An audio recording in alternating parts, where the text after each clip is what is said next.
Hi everyone. ഇത് നമ്മുടെ കൂടെ നന്ദനയാണുള്ളത്. ഐഐടി ജാം 2025 ഫിസിക്സിൽ 583 എന്നുള്ള റാങ്ക് വാങ്ങിയിട്ടാണ് നന്ദന ഉള്ളത്.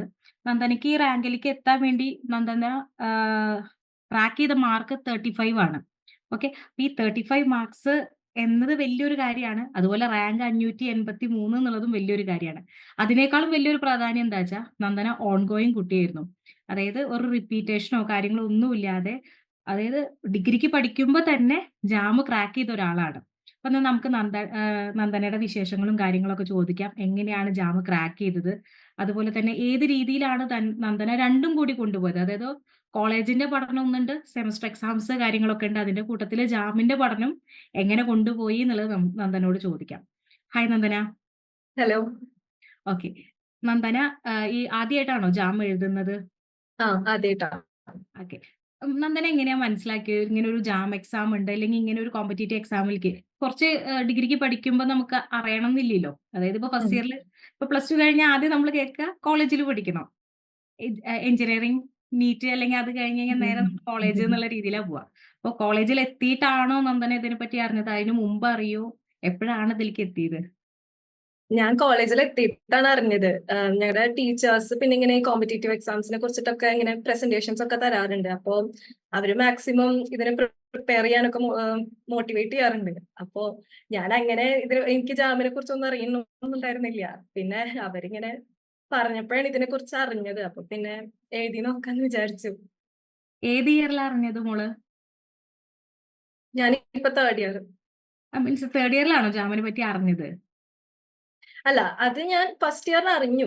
അപ്പൊ ഇങ്ങനെ തേർഡ് ഇയറിൽ എഴുതി നോക്കാമെന്ന് വിചാരിച്ചു. പിന്നെ ഞാന് സെക്കൻഡ് ഇയറിലായപ്പോ ട്രസ്റ്റിന് ജോയിൻ ചെയ്തു. പക്ഷെ രണ്ടും കൂടെ മാനേജ് ചെയ്യാൻ എളുപ്പമായിട്ടുണ്ടായിരുന്നില്ല. ആ ടൈമിൽ പിന്നെ എനിക്ക് അത്രയ്ക്ക് മീൻസ് ജാമ്യം എടുത്ത ഭയങ്കര മോട്ടിവേഷൻ ഉണ്ടായിരുന്നില്ല. ഒരു സൈഡിൽ കൂടെ നോക്കാന്നുള്ളൊരു ഇതിലായിരുന്നു. അപ്പൊ പിന്നെ കുറച്ച് രണ്ടും കൂടെ മാനേജ് ചെയ്യാൻ പറ്റാണ്ടായിട്ടിരിക്കുന്നു. പിന്നെ തേർഡ് ഇയർ ലാസ്റ്റ് ഒരു സെമ്മിലൊക്കെ ആയപ്പോഴാണ് കുറച്ചും കൂടെ ഒരു നോക്കി തുടങ്ങണം എന്നൊരു ഇത് വന്നത്. ഇപ്പോ ഒരു നവംബർ ഡിസംബർ ആ ടൈമിലായപ്പോഴാണ് അതിന്റെ ആവാറായില്ലോ എന്നുള്ളൊരു ചിന്ത വന്നു തുടങ്ങിയത്. ഓക്കെ. അപ്പൊ സെക്കൻഡ് ഇയറിലെ ട്രിസിൽ വന്നിട്ടുണ്ട് അല്ലേ? ഉണ്ട് ഉണ്ട്. അപ്പൊ എന്ത് ചെയ്തിരുന്നു? ആ ഒരു കോച്ചിങ് രീതി എങ്ങനെ ഉണ്ടായിരുന്നു? രണ്ടും കൂടി പറ്റിയിരുന്നില്ല എന്നല്ലേ പറഞ്ഞേ? അതെന്തുകൊണ്ടാ മീൻസ് പറ്റാതിരുന്നത്? അത് ഒന്നാമത് ഞാൻ അങ്ങനെ ഭയങ്കര മോട്ടിവേറ്റഡ് ആയിരുന്നില്ല. അത് ഫസ്റ്റ് റീസൺ. പിന്നെ ഞാൻ വീഡിയോസ് ഇടയ്ക്ക് കാണാറുണ്ട്. പിന്നെ അത് ഇങ്ങനെ അപ് ടു ഡേറ്റ് ആയിട്ടൊന്നും പോകാൻ പറ്റാറില്ല. പിന്നെ വീഡിയോ കാർഡ്സ് ആയപ്പോഴാണ് പിന്നെ കുറച്ചും കൂടെ എനിക്ക് കാണാൻ പറ്റിയത്. മീൻസ് ഷോർട്ട് ആയപ്പോ മറ്റേത് ലെങ്തി വീഡിയോസ് ആകുമ്പോൾ എനിക്ക് അധികം പറ്റിയിട്ടുണ്ടായിരുന്നില്ല. പിന്നെ ഷോർട്ട് വീഡിയോസ് ആയപ്പോ എനിക്ക് കുറച്ചും കൂടെ കാണാൻ പറ്റി. ക്യാപ്സ്യൂൾ രീതിയിൽ കിട്ടാൻ തുടങ്ങിയപ്പോ ഒന്ന് ക്ലിക്ക് ആയില്ലേ? ഓക്കെ. അതെ. ശരിയാണ്. പണ്ടത്തെ വീഡിയോസ് ഒക്കെ നോക്കുമ്പോൾ ഒരു ലോങ് ആയിരുന്നു. 1 അവർ 35 മിനിറ്റ്സ് ഉം. എന്നൊക്കെയുള്ള രീതിയിൽ പോയിരുന്നപ്പോ. ഓക്കെ. അപ്പൊ മോള് പറഞ്ഞു രണ്ടും കൂടിയിട്ട് പറ്റിയില്ല. പിന്നെ ഫൈനൽ ഇയറിൽ നവംബർ തൊട്ടിട്ടാന്ന് പറഞ്ഞുല്ലോ. അപ്പോ അതിന്റെ ഒരു ജേർണി എങ്ങനെയായിരുന്നു? അതായത് കോളേജിന്റെ കൂട്ടത്തിൽ ഇത് കൊണ്ടുപോകാൻ പറ്റിയോ? ഉം. അല്ലെങ്കിൽ അതിലേക്ക് എങ്ങനെ എത്തി? ആ ടൈമില് നവംബർ ടൈമിലായപ്പോഴേക്കും ലാബ് എക്സാമിന്റെയും എന്താ പറയാ റെക്കോർഡ് ചെയ്തലും ഇതൊക്കെ കൂടെ എല്ലാം കൂടെ വന്ന ടൈമായിരുന്നു. പിന്നെ ആ ടൈമിലാണ് വന്നത്. അപ്പൊ രണ്ടും കൂടെ കുറച്ച് ടൈം മോക്ക് ടെസ്റ്റ് ഒക്കെ അറ്റൻഡ് ചെയ്യാൻ നോക്കും. ലൈവില് പറ്റണ പോലെ കയറും. മോക്ക് ടെസ്റ്റിലായിരുന്നു കൂടുതൽ എഴുതിയത്. അപ്പൊ എല്ലാം മോക്ക് ടെസ്റ്റ് എഴുതാൻ പറ്റിയില്ല. പക്ഷെ പറ്റണതൊക്കെ അറ്റൻഡ് ചെയ്തു. അങ്ങനെയാണ് ഞാൻ മാക്സിമം ചെയ്ത് പോയത്. മോക്ക് ടെസ്റ്റ് ആണ് കൂടുതൽ അറ്റൻഡ് ചെയ്തത് അല്ലേ? ആ പിന്നെ വീഡിയോ കാർഡ്സ് ഒക്കെ എങ്ങനെ കണ്ടു തീർത്തിരുന്നത്? കാരണം ഇപ്പൊ പറഞ്ഞല്ലോ മറ്റേ ലെങ്തി വീഡിയോനേക്കാളും ഭയങ്കര സ്യൂട്ടബിൾ ആയിരുന്നു വീഡിയോ കാർഡ്സ്. ഉം. വീഡിയോ കാർഡ്സ് എങ്ങനെ കണ്ടു തീർത്തേ? ഞാൻ വീഡിയോ കാർഡ്സ് ഞാനിങ്ങനെ ഒരു കുറച്ചൊക്കെ ഒരു ഒറ്റയടിക്ക് കണ്ട് തീർക്കലായിരുന്നു. അപ്പോഴേക്കൊക്കെ ഏകദേശം റിവിഷൻ ടൈം ആയില്ലോ. അപ്പോഴേക്കും പിന്നെ ഒന്ന് ഓടിച്ചൊന്ന് കണ്ടു എന്ന് മാത്രം. അത് ശരി. എന്നാലും അത് ക്ലിക്കായി ല്ലേ? ആ കുഴപ്പമില്ല. അതായത് കുറെ നേരം നമുക്ക് സ്പെൻഡ് ചെയ്യാതെ കാര്യങ്ങള് ചെറിയൊരു രീതിയിൽ ഉം. കിട്ടിയിരുന്നു. ഉം. പിന്നെ ഓക്കെ. പിന്നെ ഈ ഒരു 35 മാർക്കാണല്ലോ മോൾക്ക് ഇപ്പൊ ജാമിന് വേണ്ടി കിട്ടിയത്. അപ്പൊ മോള് ഈ മോക്ക് ടെസ്റ്റ് എഴുതിയതിന്റെ ഒരു എക്സ്പീരിയൻസിലാണോ? ഏത് എക്സാമാ കൂടുതൽ ഹെൽപ്പ് ചെയ്തത്? ഇപ്പൊ മോക്ക് ടെസ്റ്റ് ഉണ്ടായിരുന്നു, മിക്സഡ് ടെസ്റ്റ് ഉണ്ടായിരുന്നു, ഓരോ മൊഡ്യൂൾ വൈസ് ഉള്ള ടെസ്റ്റുകൾ ഉണ്ടായിരുന്നു, റിവിഷൻ ടെസ്റ്റ് ഉണ്ടായിരുന്നു. ഒരുപാട് കാര്യങ്ങൾ ഉണ്ടായിരുന്നല്ലോ. അതുപോലെ ചെക്ക് പോയിന്റുകൾ ഉണ്ടായിരുന്നു. അപ്പൊ ഇതിലേതാ മോൾക്ക് കൂടുതല് ഹെൽപ്ഫുൾ ആയത്? എനിക്ക് ഏറ്റവും ലാസ്റ്റുള്ള ഫുൾ ലെങ്ത് ടെസ്റ്റ് അത് നല്ല ഹെൽപ്ഫുൾ ആയിരുന്നു. കാരണം അത് അത്യാവശ്യം നല്ല ടഫ് ആയിരുന്നു. അപ്പോ അതും ഈ ജാമിന്റെ ഈ പ്രാവശ്യത്തെ എക്സാമിനായിട്ട് ആ ടഫ്നെസ് ഒരു ഐഡിയ കിട്ടി. അതുകൊണ്ട് കുറച്ചും കൂടെ പ്രിപ്പയർ ചെയ്യാൻ പറ്റിയെന്ന് എനിക്ക് തോന്നണേ. അല്ലെങ്കില് മുന്നത്തെ ടെസ്റ്റിനേക്കാളും എനിക്ക് ഫുൾ ലെങ്ത് പിന്നെ മിക്സഡ് ഒക്കെ ആയപ്പോ കുറച്ചും കൂടെ ഒന്ന് ഭയങ്കര ടൈറ്റ് ആവാൻ പോലെ തോന്നി. അപ്പൊ കുറച്ചും കൂടെ ഒന്ന് ഇരുന്ന് നോക്കി പഠിച്ചു. പിന്നെ എന്താ റോങ് ആൻസേഴ്സ് ഒക്കെ എവിടേക്കാ തെറ്റിയേ അങ്ങനെയൊക്കെ നോക്കി. പിന്നെ ആൻസർ സൊല്യൂഷൻസ് ഒക്കെ കൊടുത്തേക്കണ കാരണം അതിന്ന് നോക്കി പഠിച്ച് വീണ്ടും വീണ്ടും എഴുതി. Okay, okay, okay. പിന്നെ നമ്മളിപ്പോ ഇങ്ങനെ മോള് പറഞ്ഞൂലോ, ഇപ്പൊ പഠിച്ചു മിക്സഡ് ടെസ്റ്റ് ഒക്കെ പഠിച്ചു എന്ന് പറഞ്ഞു. എന്തായാലും എന്തൊക്കെയായാലും അവിടെ തിയറി മാത്രം പോരാ. പ്രോബ്ലം സ്കിൽ എന്ന് പറഞ്ഞ സംഭവം നല്ലോണം വേണം. കാരണം പ്രാക്ടീസ് ക്വസ്റ്റ്യൻസ് ചെയ്ത് പഠിച്ചാൽ മാത്രമേ നമുക്ക് മുമ്പോട്ട് പോകാൻ പറ്റൂ. ഉം. കാരണം അവിടെ തിയറി അറിഞ്ഞുകൊണ്ട് മാത്രം ജാം ക്രാക്ക് ചെയ്യല് പറ്റില്ലല്ലോ. ഉം. അത്യാവശ്യം പ്രോബ്ലം നന്നായി ചെയ്യാൻ അറിയണം. അപ്പൊ മോൾക്ക് എങ്ങനെയാണ് ബാക്ക്ഗ്രൗണ്ട്? ഒരു പ്രോബ്ലം സ്കില്ലുള്ള ഒരു കുട്ടിയായിരുന്നോ? അതോ എങ്ങനെയാണ് അത് ഡെവലപ്പ് ചെയ്ത് കൊണ്ടുവന്നത്? അല്ല, ഞാൻ അത്ര പ്രോബ്ലം സോൾവിങ് സ്കില്ലുള്ള ആളല്ല ആക്ച്വലി. എനിക്ക് അങ്ങനെ പെട്ടെന്ന് സോൾവ് ചെയ്തെടുക്കാനൊന്നും അത്ര ഐഡിയ ഒന്നും ഇല്ലാത്ത ആളായിരുന്നു. പിന്നെ ഞാൻ അങ്ങനെ കോമ്പറ്റേറ്റീവ് എക്സാംസിനൊന്നും അങ്ങനെ അധികം പ്രിപ്പയർ ചെയ്യാത്ത കാരണം എനിക്ക് ആ ഒരു പെട്ടെന്ന് സോൾവ് ചെയ്യലും ആ ഒരു ഐഡിയ ഉണ്ടായിരുന്നില്ല. പിന്നെ ഞാൻ ഈ പ്രീവിയസ് ഇയർ ക്വസ്റ്റ്യൻ പേപ്പേഴ്സ് ട്രിസിന്റെ ബുക്ക് ഉണ്ടായിരുന്നല്ലോ. അപ്പൊ അതിലൊന്ന് നോക്കി കുറച്ചും കൂടെ ചെയ്ത് പ്രാക്ടീസ് ചെയ്ത് ഓരോ ക്വസ്റ്റ്യൻ പേപ്പർ എടുത്തിട്ട് ഓരോ ഇയറിലത്തെ സോൾവ് ചെയ്ത് നോക്കി അങ്ങനെ ഇമ്പ്രൂവ് ആക്കി കൊണ്ടുവന്നു. ഓ, ഗ്രാജുവലി കേറ്റി കേറ്റി കൊണ്ടുവന്നു അല്ലേ? ആ, ആദ്യമൊക്കെ നല്ല അധികമൊന്നും കിട്ടാറേ ഇല്ല. അതെ, അതെ. പ്രീവിയസ് അതായത് ആദ്യം നല്ലൊരു പ്രോബ്ലം സ്കില്ല് ഡെവലപ്പ് ചെയ്ത് കൊണ്ടുവരുമ്പോഴാണ് PYQs ചെയ്യാൻ പറ്റാറുള്ളൂ. ഉം. ഓക്കെ. ഉം. പിന്നെ ഏത് രീതിയില് സ്റ്റഡി മെറ്റീരിയൽസ് ആയിരുന്നു മോള് യൂസ് ചെയ്തിരുന്ന ഈ എക്സാമിന് വേണ്ടിയിട്ട്? കാരണം എന്തായാലും ഒരു കാര്യം ഉറപ്പാണ്. ഇതില് കാണുന്ന പല ആൾക്കാർക്കും അയ്യോ! എങ്ങനെയായിരിക്കും രണ്ടും കൊണ്ടുപോയിട്ടുണ്ടാവും. കാരണം സെമസ്റ്റർ എക്സാം എന്ന് പറയുന്നത് വലിയൊരു ഭാഗാ.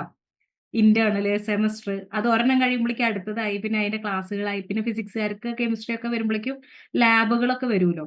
അപ്പോ എങ്ങനെയാണ് അത് രണ്ടും കൊണ്ടുപോയത്? അത് എങ്ങനെ സ്റ്റഡി മെറ്റീരിയൽ ഏത് ടൈപ്പാണ്? ഇനിയിപ്പോ റഫറൻസ് ബുക്കുകളൊക്കെ യൂസ് ചെയ്തിരുന്നോ? എങ്ങനെയായിരുന്നു പോയിരുന്നത്?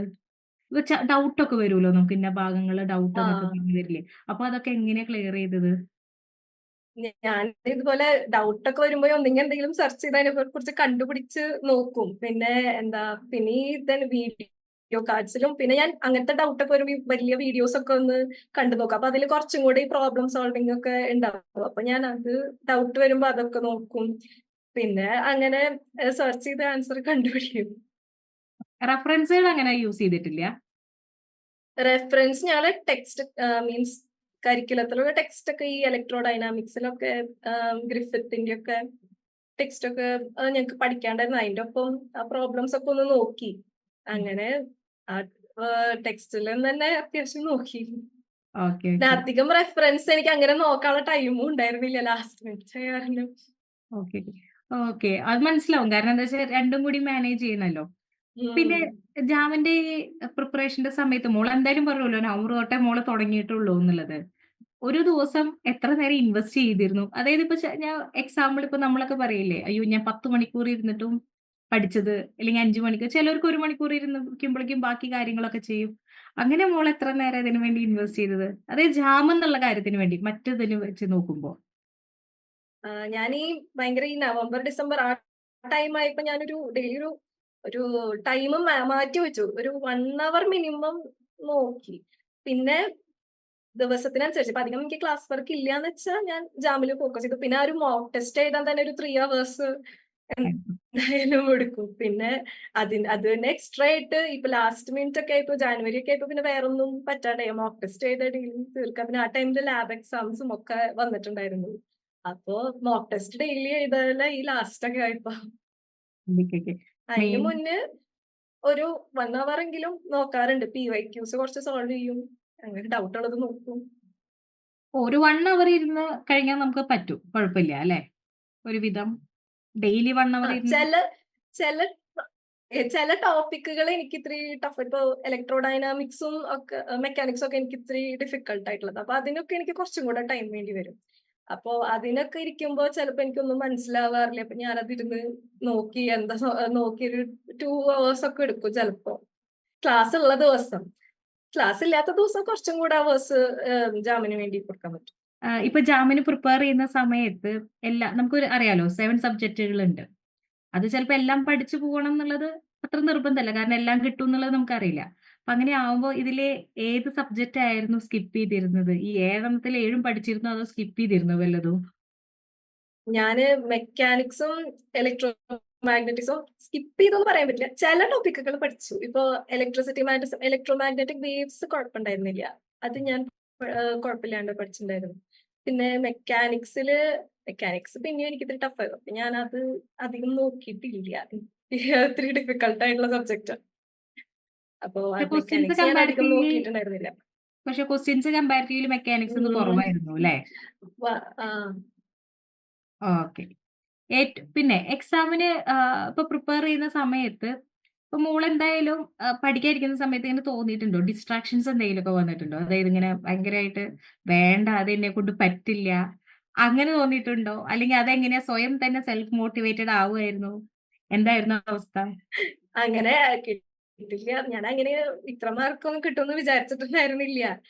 ഞാൻ അതുകൊണ്ട് അത്ര മീൻസ് അത്രയ്ക്കൊക്കെ കുറച്ച് മാർക്കൊക്കെ ഉണ്ടാവുള്ളൂ എന്ന് വിചാരിച്ചിട്ടാണ് പ്രിപ്പയർ ചെയ്തിട്ടുണ്ടായിരുന്നത്. പിന്നെ മാക്സിമം നോക്കും. എന്തെങ്കിലും പറ്റാവുന്ന അത്ര ചെയ്യാമെന്ന് വിചാരിച്ചു. ട്രൈ ചെയ്യാണ്ട് ഇനി പോണ്ടാന്ന് വെച്ചു. Okay, okay. കാരണം പല ഡിസ്ട്രാക്ഷൻസ് വരുമല്ലോ. ഇല്ലാന്നല്ലല്ലോ. കാരണം ഉം. പഠിച്ചുകൊണ്ടിരിക്കുന്ന സമയത്ത് ഇത് വേണ്ട, അടുത്ത എക്സാം നമുക്ക് നോക്കാം. ഇതെന്നെ കൊണ്ട് ഉം. പറ്റില്ല. അല്ലെങ്കിൽ ഒരു കൊല്ലം ഡ്രോപ്പ് ചെയ്തെടുക്കാം. അങ്ങനെയൊക്കെ ചിന്തിച്ചിട്ടുണ്ടോന്നാ ചോദിച്ചിട്ടുണ്ടായിരുന്നേ? ഈ ഡ്രോപ്പ് ചെയ്യല് ഞാൻ വിചാരിച്ചിട്ടുണ്ടായിരുന്നില്ല. ഞാൻ ഓൾറെഡി ഒരു ഇയർ ഡ്രോപ്പ് ചെയ്തതാണ് PSCക്ക് മുന്നേ. അതുകൊണ്ട് പിന്നെ ഞാൻ ഡ്രോപ്പ് ചെയ്യണ്ട വിചാരിച്ചിട്ടുണ്ടായിരുന്നു.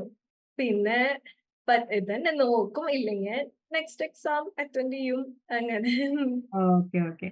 CUET എക്സാം എങ്ങനെ ഉണ്ടായിരുന്നു? കുഴപ്പമുണ്ടായിരുന്നില്ല. വലിയ അധികം ഡിഫിക്കൽട്ട് ഉണ്ടായിരുന്നില്ല. മോഡറേറ്റ് ആയിരുന്നു. Okay, okay. ഇനി നെക്സ്റ്റ് ഒരു കാര്യം എന്താ വെച്ചാ, ഇപ്പൊ എന്തായാലും ക്രാക്ക് ചെയ്തു കാര്യങ്ങളൊക്കെ വന്നൂല്ലോ. എക്സാം എഴുതിയ സമയത്ത് ഒരു ക്വസ്റ്റ്യൻ ഉള്ളൂ. നെഗറ്റീവ് ഉണ്ടായിരുന്നോ? എക്സാമിന്റെ പാറ്റേൺ എങ്ങനെയായിരുന്നു മോൾക്ക്? പാറ്റേൺ കുറച്ച് ലെങ്തി ആയിട്ട് തോന്നിയിട്ടുണ്ടായിരുന്നു എനിക്ക്. എന്നുവെച്ചാൽ എഴുതി എത്താത്ത പോലെ. ഇപ്പൊ ന്യൂമറിക്കൽ ആൻസറിംഗ് ഒക്കെ ആയപ്പോഴേക്കും എനിക്ക് ടൈം ഭയങ്കര കുറവായിരുന്നു. അപ്പൊ എനിക്ക് കാൽക്കുലേഷൻസിൽ മിസ്റ്റേക്സ് ഒക്കെ വന്നിട്ടുണ്ടായിരുന്നു എന്നൊക്കെ ഭയങ്കര ടെൻഷൻ ആയിരുന്നു. പിന്നെ എനിക്ക് റീചെക്ക് ചെയ്യാനുള്ള അധികം ടൈമൊന്നും കിട്ടിയില്ല. ജസ്റ്റ് ഒന്ന് നോക്കാനേ പറ്റിയുള്ളൂ. അത് പിന്നെ സ്റ്റാർട്ടിങ്ങിൽ ഞാൻ കൂടുതൽ MCQs കുറച്ചുകൂടെ ടഫായിട്ട് തോന്നി. അപ്പൊ എനിക്ക് കുറെ ടൈം അതിൽ സ്പെൻഡ് ചെയ്യേണ്ടി വന്നു. അപ്പൊ അതുകൊണ്ട് എനിക്ക് ന്യൂമറിക്കൽ എത്തിയപ്പോഴേക്കും ടൈം ഭയങ്കര കുറഞ്ഞു പോയി. ന്യൂമറിക്കൽ പിന്നെയും ഭേദമായിരുന്നു. MCQs കുറച്ച് ഡിഫിക്കൽട്ട് ആയിട്ട് തോന്നി. എനിക്ക് മോഡേൺ ഫിസിക്സ് എന്നൊക്കെ വന്നത് കുറച്ച് ഡിഫിക്കൽട്ട് ആയിട്ട് തോന്നി. ഉം. പിന്നെ MSQന് പിന്നെ ഇല്ലല്ലോ നെഗറ്റീവ്. ഇല്ല. MSQ പിന്നെ അറ്റൻഡ് ചെയ്തു. അത് ശരി. Okay, okay. ഏറ്റവും കൂടുതൽ അറ്റൻഡ് ചെയ്ത ക്വസ്റ്റ്യൻസിന് നെഗറ്റീവ് വന്നിട്ടുണ്ടോ? ഇപ്പൊ 35 മാർക്കാണല്ലോ. ക്രോസ് ചെക്ക് ചെയ്ത നെഗറ്റീവ് സമയത്ത്? ഉണ്ട് വന്നിട്ടുണ്ട്. ഒരു 2 പോയിന്റ് സംതിങ് മാർക്സ് നെഗറ്റീവ് വന്നിട്ടുണ്ട്. അതെല്ലേ. ഉം. അപ്പൊ അതിന്റെ ഒരു വ്യത്യാസം എന്തായാലും എന്നാലും ഉണ്ട്. ഇതിലെത്തിയല്ലോ. നല്ലൊരു മാർക്കായിട്ട് തന്നെ എത്തിയല്ലോ. ഉം. ഇനി എന്താ ഫ്യൂച്ചർ പ്ലാൻ? ഇപ്പൊ ജാമിന് ഇത്രയും റാങ്ക് ഉണ്ട്. ജനറൽ കാറ്റഗറിയിലായാലും അത്യാവശ്യം നല്ല റാങ്ക് തന്നെയാ. ഇനി എന്താണ്? ഏത് IIT ആണ്? IIT പോയിട്ട് ഇനി എന്താ ഫ്യൂച്ചർ പ്ലാന്? IITസിൽ ഇപ്പൊ സ്റ്റാർട്ട് ചെയ്തിട്ടുണ്ടല്ലോ. അപ്പൊ കൊടുത്ത് ഇടണം. എവിടെയാ കിട്ടാവുന്നതെന്ന് വെച്ചാ അവിടേക്ക് പോകാന്ന് വെച്ചിട്ടാ. ഒരു എയിം IIT ഉണ്ടാവുമല്ലോ. ഇന്ന IIT ന്നുണ്ടോ? ഇന്ന IIT ന്നാണോ ഒരു ടോപ്പ് NIT ന്നാണോ എന്താണ് aim? IIT top IIT rank കൊണ്ട് അധികം ആവാത്ത കാര്യം ഞാൻ NITs കുറച്ചും കൂടെ പ്രിഫർ ചെയ്യാണ്. IIT മാക്സിമം നോക്കും. Rank list I mean closing റാങ്കിനനുസരിച്ചിട്ട് എവിടെ കിട്ടണേന്ന് വെച്ചാ. ഞാനങ്ങനെ ഇന്ന IIT എന്നൊന്നും വിചാരിച്ചിട്ടൊന്നുമില്ല. എവിടേക്കാ എന്തായാലും കിട്ടണേന്ന് ഏത് നോക്കാന്ന് കിട്ടിയാലും വിചാരിക്കും. സാറ്റിസ്ഫൈഡ് ആണ്. ആ നോക്കണം എവിടേക്കാ കിട്ടണേന്ന് വെച്ചാ. പിന്നെ റിസർച്ചിനാണോ താല്പര്യം അതോ ഫർദർ ടെക്നോളജി ഡിപ്പാർട്ട്മെന്റ് അതായത് ഇപ്പോ MSc MTech ആണോ MSc PhD ആണോ എന്താ ഉദ്ദേശിക്കുന്നത്? ഇല്ല, ഞാൻ MSc MTech അല്ല. എനിക്ക് അത്ര ടെക്നോളജിക്കൽ ഇതല്ല ഞാന്. ഞാൻ കുറച്ചും കൂടെ തിയറിറ്റിക്കൽ ഇഷ്ടപ്പെടുന്ന ആളാ. അതുകൊണ്ട് റിസർച്ച് പറ്റുകയാണെങ്കിൽ റിസർച്ചിന് പോകണമെന്നുണ്ട്. അത് ശരി. ഇത് കൂടെ തന്നെ. അതിനും നല്ലൊരു IIT കിട്ടട്ടെ അല്ലേ? ഓക്കെ. അതെ. മോൾക്ക് എന്തോ ഒരു അഡ്വൈസ് എന്താ പറയാനുള്ളത് ഇനി പ്രിപ്പയർ ചെയ്യുന്ന കുട്ടികളോട്? കുറച്ചും കൂടെ നേരത്തെ തുടങ്ങിയാൽ നല്ലതായിരിക്കും. ആഹാ. പിന്നെ മാക്സിമം ക്വസ്റ്റ്യൻസ് സോൾവ് ചെയ്യുക. അതില് തിയറി മാത്രം പഠിച്ചിട്ട് കാര്യമില്ല. ക്വസ്റ്റ്യൻസ് സോൾവ് ചെയ്യാൻ ഞാൻ കൂടുതൽ കുറെ നാള് തിയറിയുമൊക്കെ പിടിച്ചിരുന്നുണ്ടായിരുന്നു. പക്ഷെ അതുകൊണ്ട് കാര്യമില്ല. കൂടുതൽ ക്വസ്റ്റ്യൻസ് അറ്റൻഡ് ചെയ്താൽ തന്നെയാണ് ഇമ്പ്രൂവ് ചെയ്യാൻ പറ്റുള്ളൂ. അതെ. പല പാറ്റേണിലുള്ള ക്വസ്റ്റ്യൻസ് വന്നാലേ പറ്റുള്ളൂ. കോൺസെപ്റ്റ് ഒരിക്കലും ചില സമയത്ത് അപ്ലിക്കേഷൻ ചെയ്യാൻ പറ്റില്ല. ചില സമയത്ത് നമുക്ക് ഷോർട്ട് ട്രിക്ക് ഇക്വേഷൻസ് ഉം. അല്ലേ? ആ കാര്യങ്ങളൊക്കെ അതെ. അല്ലേ പറ്റുള്ളൂ. അതെ. അത് ചെയ്ത് വരുമ്പോ അതിനുള്ള പെട്ടെന്ന് ചെയ്യാനുള്ള ഒരു നാക്ക് വരും. അപ്പൊ എനിക്കാണെച്ചാ അധികം അങ്ങനെ പ്രോബ്ലം സോൾവിങ് നാക്കില്ല. അപ്പൊ അതെന്തായാലും ചെയ്യുമ്പോ കുറച്ചൊരു ഐഡിയ കിട്ടും. ഓക്കെ മോളെ. അപ്പൊ എന്തായാലും നല്ലൊരു ഐഐടിയിൽ കിട്ടട്ടെ. എന്തായാലും ടോപ്പ് എൻഐടിസിൽ കാണാൻ പറ്റും. എന്തായാലും നല്ലൊരു ഐഐടിയിൽ തന്നെ ഈ റാങ്കിൽ എന്തായാലും നല്ലൊരു ഐഐടി കിട്ടാതിരിക്കില്ല. എന്തായാലും നല്ലൊരു ഐഐടി കിട്ടി എംഎസ്സി പിഎച്ച്ഡി ഒക്കെ കിട്ടിയിട്ട് ഫ്യൂച്ചർ ഒന്ന് സേഫ് ആവട്ടെ കേട്ടോ. ഓക്കെ. ഓൾ ദി ബെസ്റ്റ് മോളെ. താങ്ക് ശരി. യു.